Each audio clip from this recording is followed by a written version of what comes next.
Hey guys, it's Lawrence Factor. It's time to upgrade the roof on the Ultimate Sim Rig. If you don't know me, I built this giant monstrosity using LED walls to immerse myself. We're ready.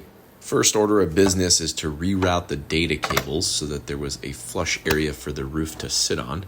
And then my beautiful lady helped me bring in this large piece of plywood so I could trace it out.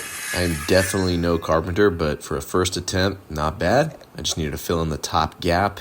And so I brought in that little scrap and just traced out another piece. Make sure to ding the wall for good measure. That's not gonna buff out. Fuck! And just a few more cuts, and we have a successful top piece. Out here just making a fucking mess.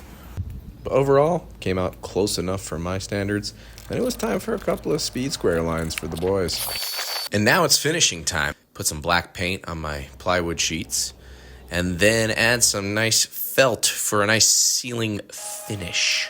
Then I had to work with this nasty Spider-Man glue. It's disgusting.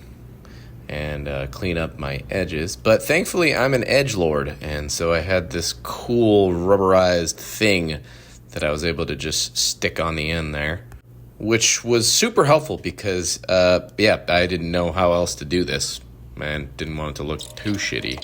And not too shitty is exactly what I got.